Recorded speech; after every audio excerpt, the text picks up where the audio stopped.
ये क्या कर रहे हो मैम?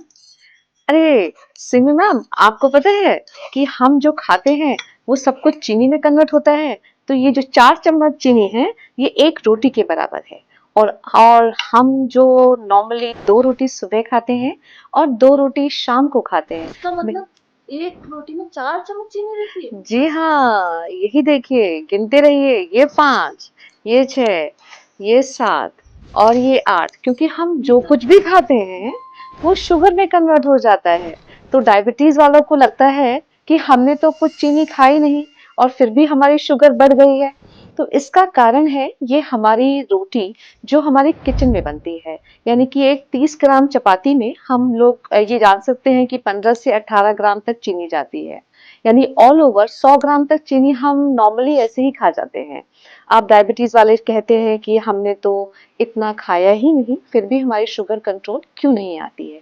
तो उसका कारण है ये कार्ब्स। यानी कि ये जो कार्बी रोटी हम खाते हैं, कार्ब से भरी हुई रोटी जो हम खाते हैं, इसमें शुगर में जो ये जब कन्वर्ट होती है, तो हमारी बॉडी में जो एनर्जीज मिलते हैं वो इस शुगर के द्वारा ही मिलते हैं, ग्लूकोज के द्वारा ही मिलते हैं।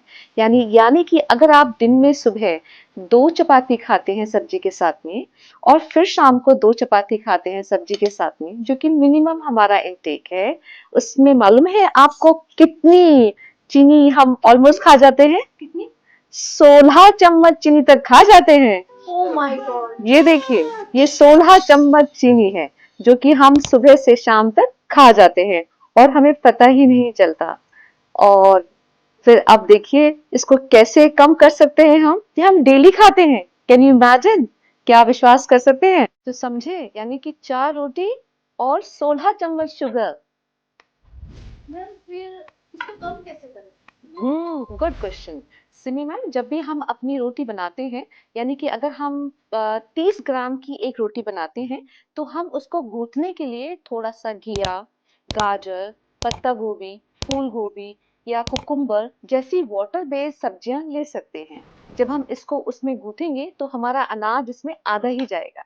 यानी कि जो 4 चम्मच शुगर होती है, वो हमारी 2 चम्मच शुगर में कन्वर्ट हो जाएगी। यानी कि एटलीस्ट आप अपनी आधा शुगर बचा सकते हैं। नंबर 1। नंबर 2 है कि आप जब भी खाना खाएं तो ये ध्यान रखें कि उसमें प्रोटीन की मात्रा बढ़ाएं। उसमें आपका प्रोटीन आप बढ़ाने से आपका जो शुगर का एब्जॉर्प्शन है वो धीरे धीरे होगा। आप जब फाइबर अच्छा लेते हैं तो ये शुगर का एब्जॉर्प्शन बॉडी में धीरे धीरे होगा, यानी कि आपकी इंसुलिन बहुत स्पाइक नहीं करेगी। डायबिटीज वाले ये ध्यान रखें, या फिर जिनका वेट बहुत जल्दी बढ़ता है, वो ये ध्यान रखें कि कोई भी खाना जो कि टोटल कार्ब्स है, यानी मैदा है, व्हीट है, चावल है, उससे बना हुआ खाना अवॉइड करें। क्योंकि एक बार अगर हम ऐसा खाना खाते हैं तो इसका ग्लाइसेमिक लोड बढ़ जाता है। तो जब ग्लाइसेमिक लोड बढ़ जाता है तो बॉडी पर बहुत लोड होता है शुगर रिलीज करने के लिए। तो हम क्या करें? तो इस ऐसे में हमें ऐसा खाना खाना चाहिए जिस जिस फूड का ग्लाइसेमिक इंडेक्स कम होता है। मैम अब हाँ। फिर ये शुगर फ्री आता है? ओह, शुगर फ्री आटा! वाह मैम, आपने तो मेरे मन की बात कह दी। शुगर फ्री आटा तो नहीं आता है, लेकिन कुछ ऐसे आटे होते हैं जिसमें शुगर कम रिलीज होता है। यानी कि वो इतना मीठा नहीं होता है। जैसे ज्वार है, बाजरा है, मिलेट्स है, रागी है, इन सब में थोड़ा सा कम कार्ब्स होता है। अगर ये 4 चम्मच चीनी है तो उसमें 3 चम्मच चीनी हो जाएगी।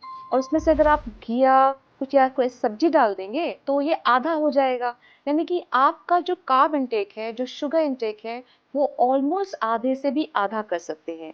तो गुण की बात ये हो गई, क्रक्स की बात ये हो गई कि जब भी आप अपनी रोटी बनाएं तो उसको घी में गूंथें, उसको कुकुम्बर में गूंथें, उसको आप पत्ता गोभी में गूंथें, और आप देखें और देखेंगे कि रोटी कितनी स्वादिष्ट भी लगती है। और फिर आपकी ये जो चीनी है, जो कि एक दिन की चीनी है, ये देखिए, ये चीनी की मात्रा भी कम हो जाएगी। जी हाँ, आप गूगल करके देख सकते हैं, आप एआई से देख सकते हैं। आपके पास जो सोर्सेज हैं, रिसर्च पेपर्स आपको बैकग्राउंड में दिखाई दे रहे हैं कि हम जो भी खाना खाते हैं वो ग्लूकोज में कन्वर्ट हो जाता है, यानी चीनी की में कन्वर्ट हो जाता है। तो अगली बार जब आप शुगर नापें तो उससे पहले ये ध्यान रखें कि आपने अपना खाना पिछले दिनों क्या खाया है। यानी कि आपका जो शुगर लेवल्स आ रहे हैं उसमें आपने मॉर्निंग में क्या खाया है। कोशिश करें कि फाइबर ज्यादा खाएं। कोशिश करें कि गुड फैट्स अच्छा लें, कोशिश करें कि आप अच्छा प्रोटीन लें, आप लीन प्रोटीन लें ताकि आप हेल्दी रहें और बॉडी को इतना शुगर का लोड ना दें। हेल्दी रहिए, फिट है तो हिट है और खुश रहिए।